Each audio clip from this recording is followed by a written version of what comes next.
Bismillahirrahmanirrahim. Assalamu alaikum. Dear students, I'm your science teacher here and I hope you all will be fine and I hope you have completed your activity number 2 and I hope you have started your this science skills. ये जो आपका diet plan था ये भी आप follow कर रहे होंगे, इसको भी फिल कर रहे होंगे साथ साथ। आज से स्टार्ट करना था ना ये, तो आज से आई होप ये आप लोग स्टार्ट कर दिया होगा आपने। Now take out your books of science and open your page number 13 as well as your notebooks.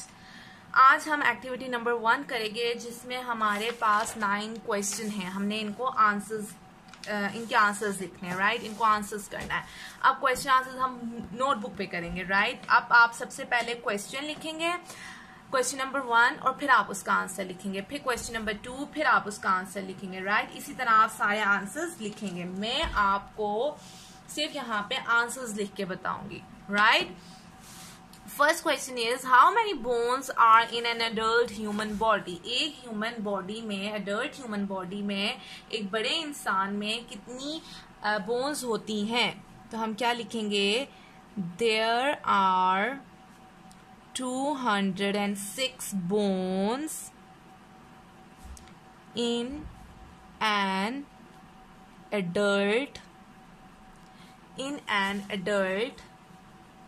human body। कितनी होती हैं? 206 bones, right? Next question is, question number 2 is, आपने फिर next question लिखना है, फिर आंसर लिखना है। Next question is, what are the functions of sensory organs? Sensory organs क्या थे हमारे? Eyes, ears, nose, tongue, skin। ये हमारे क्या है? Sensory ऑर्गन्स हैं। अब इनका क्या आपके इनके क्या फंक्शंस हैं, राइट? हम पॉइंट्स में लिखेंगे। Our eyes help us to see. Eyes किसके लिए यूज होती हैं? आईज हमारी क्या मदद करती हैं? देखने में मदद करती हैं। Our ears help us to hear. जो हमारे कान हैं वो किस में हेल्प करते हैं? सुनने में।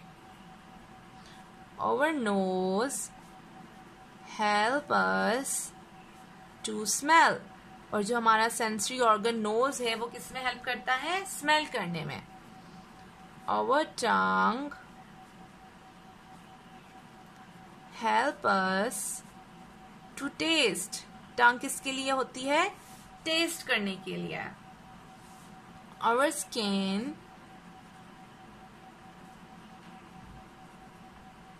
makes us to feel। और जो हमारी स्किन होती है वो फील करने के लिए, कोई चीज ठंडी है, गर्म है, या ऐसी चीजें कि कोई चीज स्मूथ है या नहीं स्मूथ, वो चीजें हेल्प करती हैं, स्किन हेल्प करती है उनको फील करने में। Third question is how many muscles are there in human body. अब ह्यूमन बॉडी में टोटल कितने मसल्स होते हैं? There are over 700 muscles in the human body। कितने होते हैं? over 700 तक होते हैं जी एक ह्यूमन बॉडी में muscles, right? Now question number 4, write down the functions of bones and muscles. अब आपने बोन्स एंड मसल्स का फंक्शन लिखना है। क्या फंक्शन होता है ह्यूमन बॉडी में बोन्स और मसल्स का?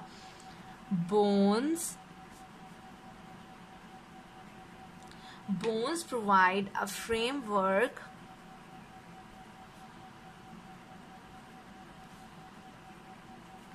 for the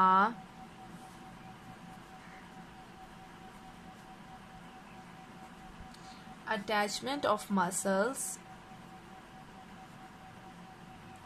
and other tissues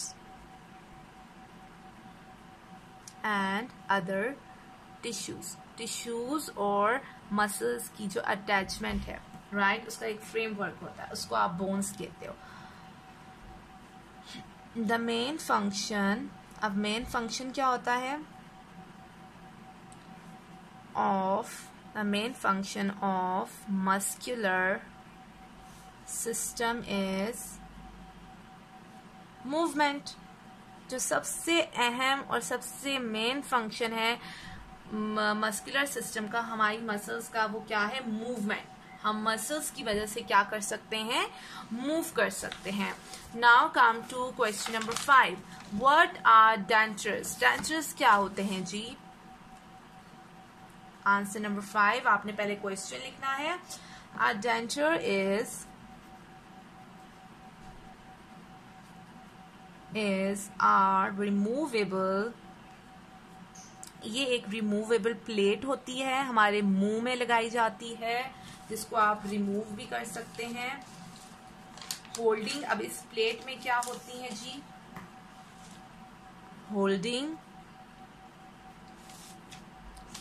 holding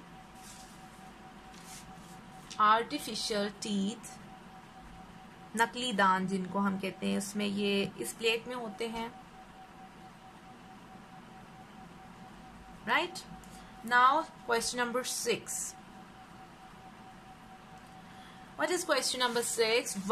what are baby teeth and permanent teeth? baby teeth और permanent teeth क्या होते हैं? baby teeth are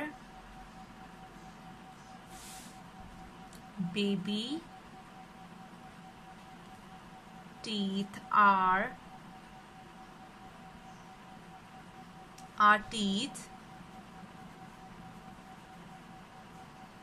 that appear, baby teeth are teeth that appear, जो कब आपके मुंह में आते हैं, that appear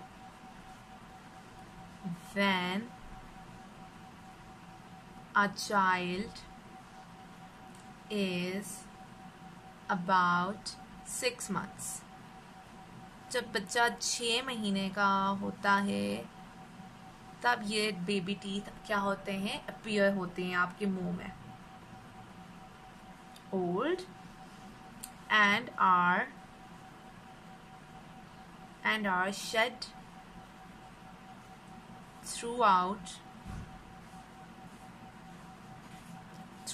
childhood, आपकी बचपन में ही, चाइल्डहुड में ही ये क्या हो जाते हैं, गिर जाते हैं। फिर जब ये गिर जाते हैं तो क्या होता है,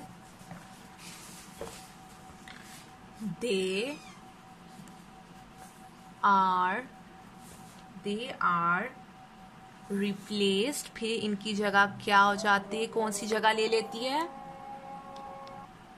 they are replaced by permanent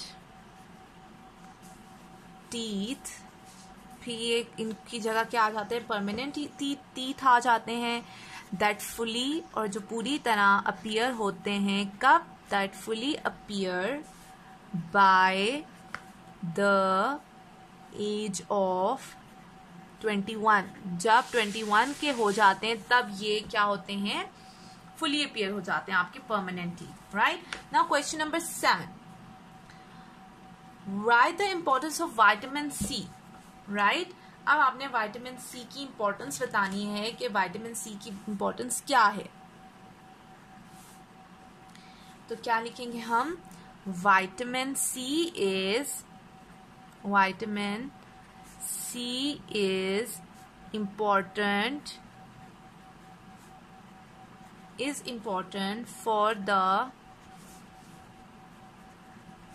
for the growth and repair of tissues,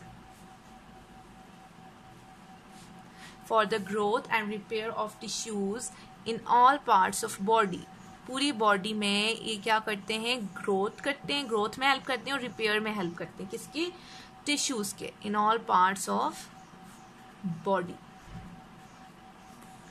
right, next is question number 8, why milk and dairy products are important? Right, why milk and dairy products are important? क्यों आपकी ये जो dairy products का group जो था, food group, वो क्यों important है आपके लिए? Dairy products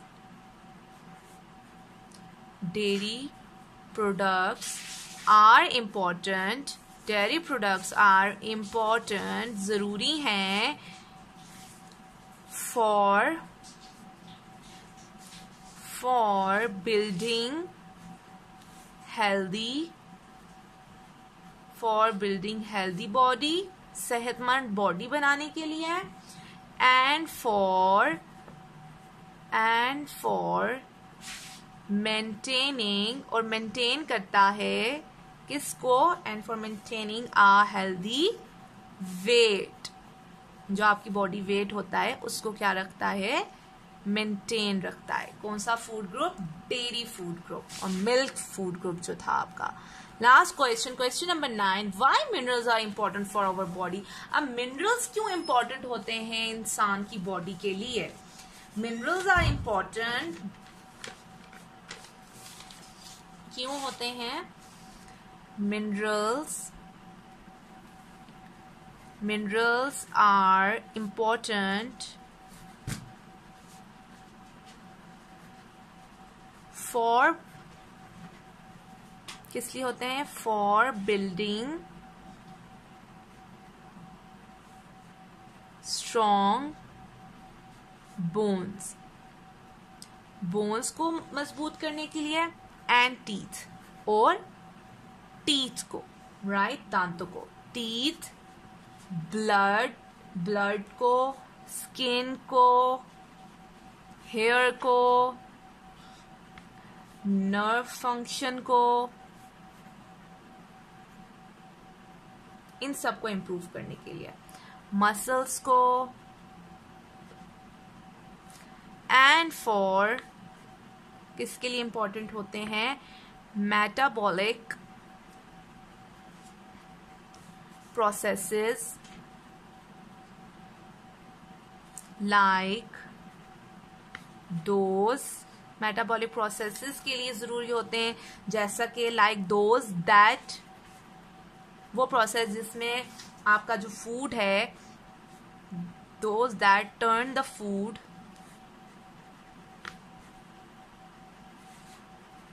we eat into energy, right, energy में चेंज करता है जो प्रोसेस, राइट. ये थे आपके फर्स्ट चैप्टर के 9 क्वेश्चन एंड आंसर्स. इसी तरह आपने नीटली अपनी नोटबुक्स पे लिखने हैं.